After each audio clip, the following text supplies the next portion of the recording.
আসসালামু আলাইকুম বন্ধুরা, আমি ডাক্তার আফনান আপনাদের সবাইকে স্বাগতম জানাচ্ছি healthy life with doctor Afnan চ্যানেলে। ভিডিওটি শুরু করার আগে অবশ্যই চ্যানেলটি সাবস্ক্রাইব করুন এবং পাশে থাকা বেল আইকনে ক্লিক করুন। বর্ষাকাল মানেই শুধু বৃষ্টির সৌন্দর্য নয় বন্ধুরা, বরং ডেঙ্গু, চিকুনগুনিয়া এবং মশাবাহিত রোগের ঝুঁকি বেড়ে যাওয়ারও সময়। বর্তমানে দেশের অনেক এলাকায় মশার প্রকোপ বেড়েছে। অনেক পরিবারে একজন নয় একাধিক সদস্য জ্বরে আক্রান্ত হচ্ছেন। তাই আজকের ভিডিওতে জানাবো ডেঙ্গু কী, কেন এটি দ্রুত ছড়াচ্ছে, কারা বেশি ঝুঁকিতে আছেন, কিভাবে নিজেকে ও পরিবারকে নিরাপদে রাখতে পারবেন। প্রথমেই জানাবো ডেঙ্গু। ডেঙ্গু একটি ভাইরাসজনিত রোগ যা এডিস মশার কামড়ের মাধ্যমে ছড়ায়। অনেকেই মনে করেন নোংরা পানিতে এই মশা জন্মায়, কিন্তু এটি একটি ভুল ধারণা। এডিস মশা সাধারণত পরিষ্কার ও জমে থাকা পানিতে ডিম পাড়ে, যেমন ফুলের টব, পুরনো টায়ার, বালতি, ফেলে রাখা কাপ, ছাদের পানি জমে থাকা বিভিন্ন স্থানে, এমনকি বোতলের ঢাকনাও জমে থাকা সামান্য পানিতেও এডিস মশা বংশবিস্তার করতে পারে।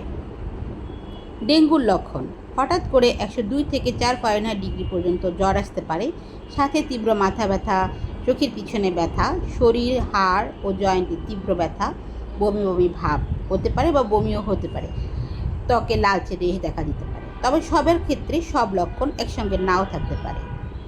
জ্বর কমে গেলেই অনেকেই মনে করেন রোগী সুস্থ হয়ে গেছেন, কিন্তু এটি ভাবা ভুল। অনেক ক্ষেত্রে রোগীর তীব্র পেট ব্যথা সহ বারবার বমি হতে পারে, নাক বা মাড়ি থেকে রক্ত পড়া, অতিরিক্ত দুর্বলতা, শ্বাসকষ্ট, ইউরিন কমে যেতে পারে। এগুলো কিন্তু বিপদের লক্ষণ, আর এ সকল লক্ষণ যদি আপনি রোগীর ভিতরে দেখেন তাহলে অবশ্যই রোগীকে হাসপাতালে স্থানান্তর করবেন। ডেঙ্গুতে কারা বেশি আক্রান্ত হতে পারে? শিশু, গর্ভবতী নারী এবং বয়স্করা, এবং সাথে দীর্ঘমেয়াদী রোগে আক্রান্ত মানুষ তুলনামূলকভাবে বেশি ঝুঁকিতে থাকেন। কিভাবে ডেঙ্গু প্রতিরোধ করবেন? সপ্তাহে অন্তত একদিন জমে থাকা পানি ফেলে দিন। মনে রাখবেন, 10 মিনিটের পরিচ্ছন্নতা পুরো পরিবারের সুরক্ষা। মশার কামড় থেকে বাঁচুন। দিনে ও রাতে মশারি ব্যবহার করুন। দরজা জানালায় নেট লাগাতে পারেন। বাড়ির আশপাশে পরিষ্কার পরিচ্ছন্নতা বজায় রাখুন। ডেঙ্গু হলে অবশ্যই প্রচুর পরিমাণে বিশুদ্ধ পানি পান করতে হবে। সেই সাথে ডাবের পানি, ভিটামিন সি সমৃদ্ধ ফল, স্যুপ, মাছ, শাকসবজি এ সকল পুষ্টিকর খাবার মেনুতে বেশি করে রাখতে হবে। অনেকেই মনে করেন জ্বর হওয়ার সাথে সাথে ব্যথানাশক ঔষধ বা জ্বরের ওষুধ খেয়ে নেই, কিন্তু না, এটি ভুল ধারণা। ডেঙ্গুর সন্দেহ থাকলে অবশ্যই ওষুধ থেকে এড়িয়ে চিকিৎসকের পরামর্শ নিন। জ্বর কমানোর জন্য কোনো ওষুধ উপযুক্ত হবে তা চিকিৎসকের পরামর্শ অনুযায়ী গ্রহণ করুন। বন্ধুরা, ডেঙ্গুর বিরুদ্ধে সবচেয়ে বড় অস্ত্র হলো সচেতনতা।